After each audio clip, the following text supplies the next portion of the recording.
Muy buenas tardes y muchas gracias por la invitación. This is going to be your intercultural experience also. And first of all, I would like to apologize because English is not my native language. So if you start to discover some new words in English, don't believe them. Thank you to the Auburn University, the organizers of this event, and for the invitation to share with you some experiences and some essential thoughts in around 15 minutes. And the organizer didn't tell me if those were 15 North American minutes or 15 Latin American minutes, because they could be 30 minutes. I do my best.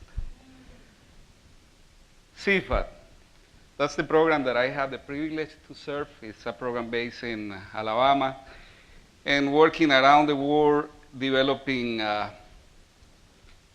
different programs in around 80 countries, basically facilitating the development of practical skills for the local people from communities to overcome poverty and marginalization. We don't like to speak about the poor people, but we prefer to speak about the impoverished people. Because like talking of poor people is a sort of stigma. Sometimes when we say we serve to the poor, it means like that they are passive subjects, and they are poor because who knows, but they are poor, and we have to do something to help them to overcome poverty. But if we speak of people, impoverished people, we try to develop a reality that is hidden, where there are several causes that we need to understand if we want to do something to overcome poverty. SIFAT is concentrated in something that I would like to call the skin of development. We care about the people, and we speak about development, like community development, for instance. And when we say development, we refer to the development of the whole human dimensions, for them to be human beings, to live in better conditions. But we speak about the skin of development because we believe that the most important actors for development are the local people living in those conditions. It's not only the efforts from universities, from organizations, and from governments, but the capacity that we can promote for the people to learn, to get the knowledge, and finally the power to transform their situation. We look for local people to be able to take decisions, to know their rights, and to do the right actions to transform the living conditions of their families and their communities. That is why we concentrate in the skin of development. You know, for years, many organizations are doing things for the people. But even with the best intentions that we can have with that approach of providing, of provision for the people who is hungry, who is sick, with the time that could become a conspiracy against justice. I want to be very respectful with organizations and governments bringing things to the communities. But if that is the only action that we do, the situation remains the same for the people. We are just assisting, relieving, which is important. We need immediate answers because the people is dying. But if we keep only that kind of support and approach, maybe we are not transforming the reality of the people living in that conditions. If we do not develop capacity for the people, local capacity, then we won't have strong people being like you say protagonism, like the guest stars in the film, in the movie. They are the owner of the destiny. And we, all of us, you, the students, the people working with several organizations, we will be always like passengers, just crossing, doing strong things, doing good things, but still we won't be permanently living in the conditions that they live. So we need that they achieve the capacity to take decisions, to get the knowledge that we have. That is justice. To get the tools that we have, to get the access to the privilege and opportunities that we have. When they achieve that level, then we can speak about justice. And then we will be close to justice. Then we concentrate in the development of people through training that help them to develop facilitating skills. The word facilitator comes, the root of the word in Spanish is fácil, which in English is easy. So a facilitator is a local people living in the communities who is making easier the learning process and the transformation of the behaviors in the communities. We want that the people behave different, right? That's the goal of development. We want that they develop healthy behaviors, that they develop behaviors related to solidarity, to consciousness, to environmental care. We want modification in that. And then the people that we train in the programs develop skills for a integral facilitation, to facilitate the change among the people. Basically, the program aims to develop the critical thinking of the people, the possibility to question. I always say that in Latin America regions, one of the first words that is castrated from the language is the word why. ¿Por qué? ¿Por qué sé? The question why is the word that starts to disappear from the dictionary, from the language. And the people stop questioning why. If the children have parasites, many people don't question why. They just say, oh, we need to deparasite them. Then the governments start huge campaigns against parasites. But the next year, the governments and the organizations serving in these countries will have to invest again with the same children for the same parasites. Because the communities are not questioning why my children are dying with parasites. What are the subjacent causes of this situation? And finally, the structural causes for the people living in that condition. You know this Chinese proverb, do not give them fish, teach them to fish, right? That is one step moving away from the simple compassion and assistencialism, which is important. If they are hungry, we have to feed them. If they are ill, we have to cure them. But it's more than that. The next step is, okay, do not give them fish, teach them to fish. But I would like to go beyond that, because the original Chinese proverb, there is a wrong translation of the proverb. It really says something like, do not give them fish, facilitate them the conditions for them to learn to fish. Because if I am teaching you, I am still the power. If I am helping you to fish, I am still the power. I am an advantage. That is not justice. That is not supporting your self-esteem development, which is one of the main illnesses in poor communities. Then the role of these people in the training program is to facilitate, to create the conditions, to provide the tools for the people to feel that they can do it. You know the film, The Blue Train, very famous here, you can do it, you can do it, you can do it. That doesn't work in Latin America. Because you can do it if you have the conditions to do it. But if you live in oppression, in poverty, and you don't have options, it's not possible to have the energy. It's not possible to do it for a woman who comes from the streets and is mistreated by the people and comes to the house for having sex with a man who is rejecting her because she is not pleasing him. It's not easy if you don't have the enough self-esteem and energy to say, I'm going to do it this way, I'm going to transform this situation, and I'm going to achieve this goal.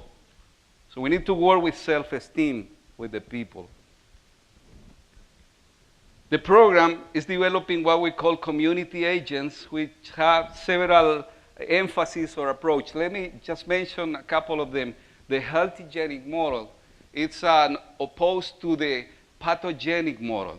If we want to work with the people about health, we have to move from the idea that health is only the absence of illnesses. And we need to promote a more, we call it healthygenic because it's a more holistic comprehension of the health that has to do with several dimensions. And that's a model that could be useful here in the development world, in any place, and in communities living in poverty. This is a group in Haiti, and they are learning appropriate technology, which is one of the needs that the people in the community need. They learn appropriate technology also, which is one of the skills of the organization. They learn about nutrition and how to use the moringa leaves to get all the protein that they need. But they also learn questioning. They also learn together discussing the subject. This is a group from Haiti, and you've heard that when there is a earthquake in Haiti or a revolution, the people say, "Poor Haitians." Have you heard that? When you go in an airplane to Haiti or you fly, the people say, "Oh, poor Haitians." They always living this way, suffering, having struggles. But the poor Haitians are people that are doing questions. The history of a people doesn't have to do necessarily with the kind of people that they are, or with the culture that they belong, or with the thinking way that they have. It has to do with the historical conditions, with the structural conditions. Basically, corruption, bad governments, lack of education, no access, no privilege for them, and the power concentrated in a few families that it has been historically in many countries in Latin America.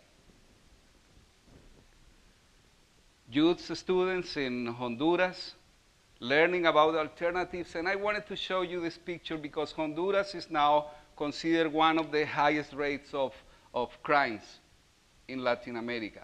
Several international organizations have departed from Honduras because of the violence. I'm working there and I see the reality, and the reality is that most of the youths are involved in gangs.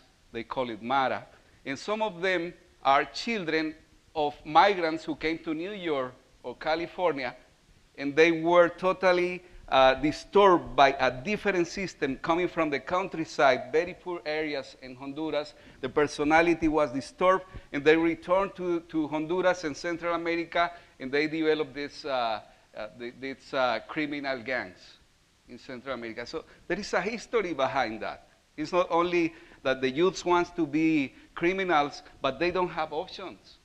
It could be the same one of you, the boys, the girls sitting here, could be in a gang, could be the same criminal than any one of them. What is the difference?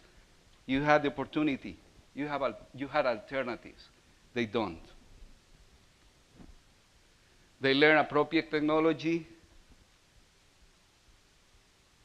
They learn to discover certain knowledge that they didn't have. Marta, she's from Honduras. She's one of the promoters. She's telling there the story that when she was a girl, she was taught that the children came from an airplane, and when the airplane crossed over the house, then the baby fell down, and now she's a midwife. in the community. She has the power of knowledge.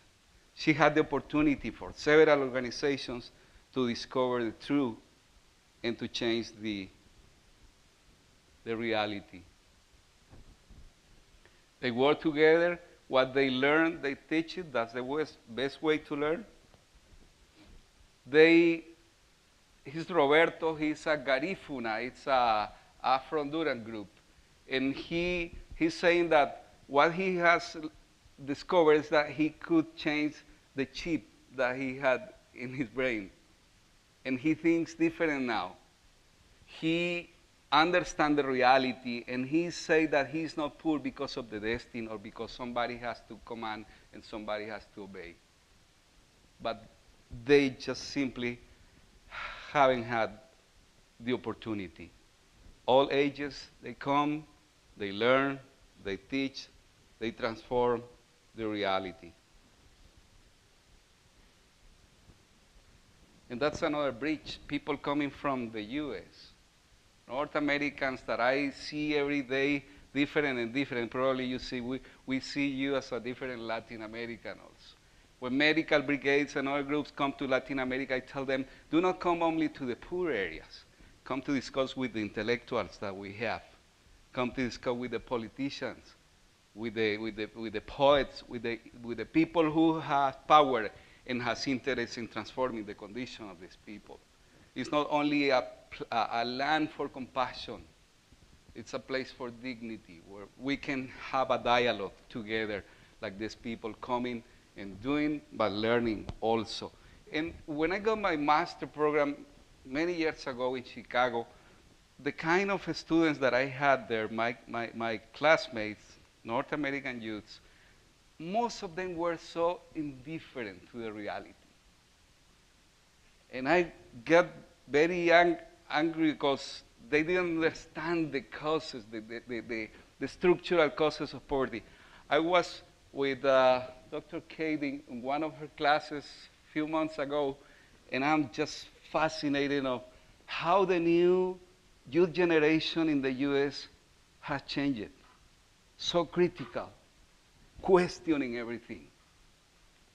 Solidarity, developing the consciousness that we are responsible for injustice in every place. That we live together and that what is happening here is affecting here the other side. So that's the president of Honduras, and those are the two first ladies of Auburn University. We were talking with him during the Universities Against Hunger event in Honduras, in the university there, and that's another pole that we have to touch, the government, the people who have power. The power is centered, and we need to do more justice, more just the power, and most powerful the justice. We need the governments taking decisions unless they transform the decisions and the resources, the investment of the resources.